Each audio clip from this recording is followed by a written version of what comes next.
Самир, в последние годы наблюдается растущий интерес к проблеме русско-адыгского военно-политического союза времени правления Ивана Грозного.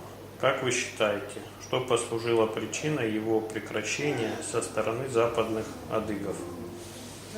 Спасибо, коллега. Действительно, мы наблюдаем растущий интерес в региональной историографии, в первую очередь, проблеме русско-адыгского, русско-черкесского военно-политического союза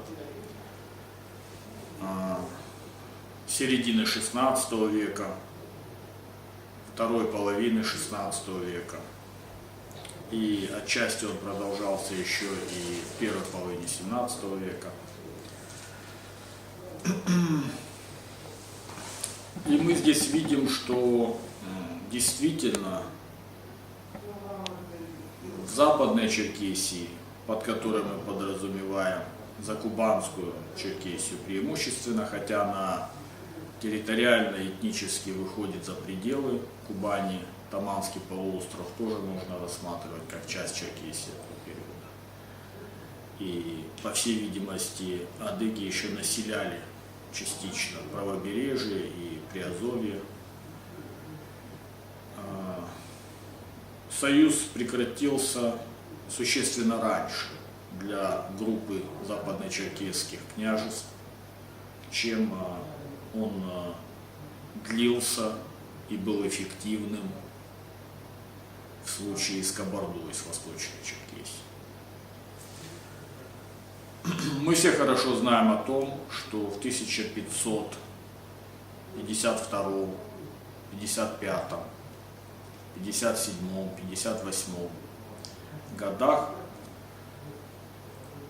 имела место серия значительных черкесских посольств в Москву. Она была вызвана прежде всего усложнением военно-политической обстановки вокруг Черкесии. На протяжении предыдущего исторического периода, связанного с правлением в Крымском ханстве хана Сахиб-Гирея, произошли чрезвычайно масштабные разорительные походы крымско-татарских и с подключением значительных османских контингентов армии в Черкесию. Сахиб-Гирей совершил 4 похода, в ходе которых подверглись разорению земли адыгов от Жанея, это крупное западно-адыгское феодальное владение в западном Закубании, выходящее также на Черноморское побережье, и вплоть до Кабарды. И именно этот военно-политический вызов породил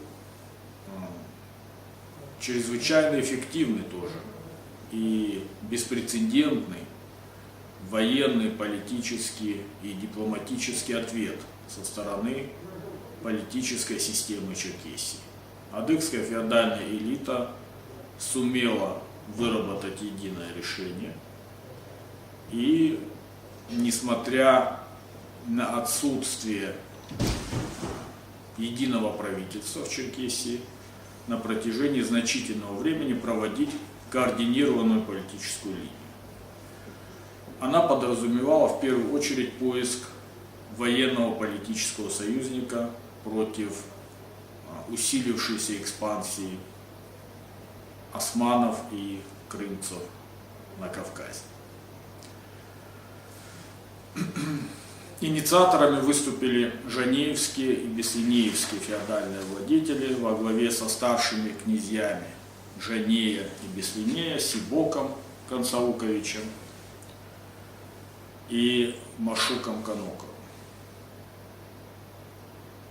В 1556 году мы наблюдаем первую совместную успешную операцию русских и черкесов против Крымского ханства.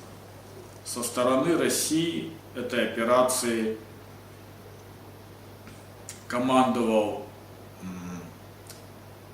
Дмитрий Вишневецкий, польско-литовский, западно-русский магнат, государственный деятель Литвы, который имел такой титул, как Страж Днепра, командовал военными силами Литвы на южном направлении и поставил как амбициозный политик перед собой задачу разгрома Крымского ханства.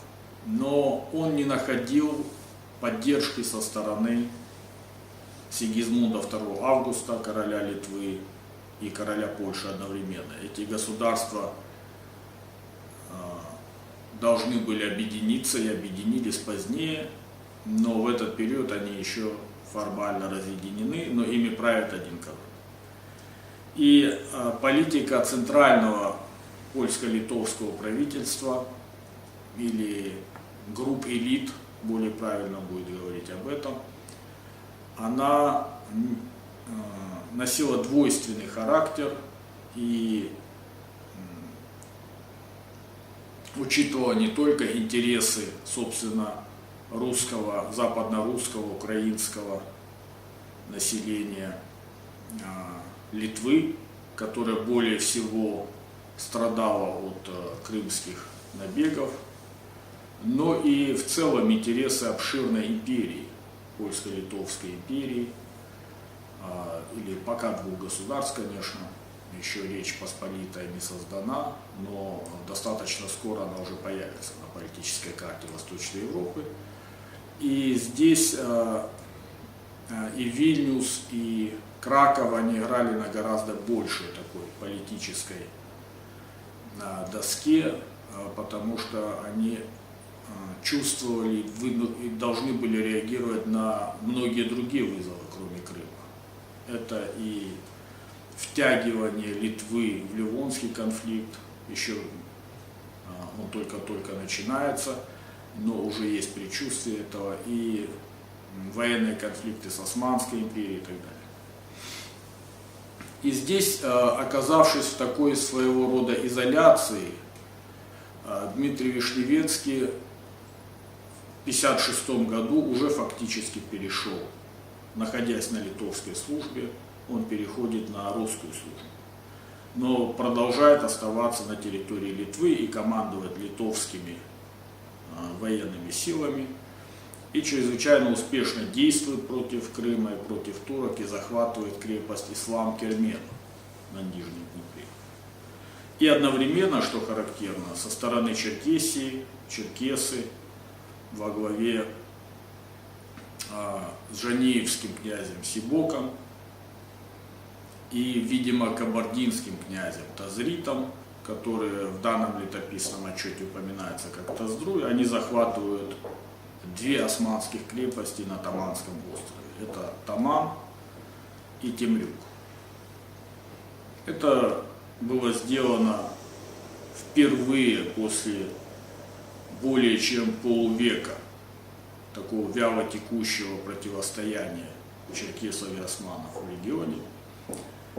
И это создало совершенно иную ситуацию во взаимоотношениях и с Турцией, и с Крымом. Пути для замирения фактически были отрезаны не только вот этими разорительными походами Сахиб-Гирея, предшествующими, но и успешным таким ответом со стороны черкесов. В 1958 году начинается Ливонская война, что порождает совершенно новую систему взаимоотношений в регионе. И с 1958 года мы наблюдаем чрезвычайное усиление, мощнейшее усиление, беспрецедентное усиление русско-черкесских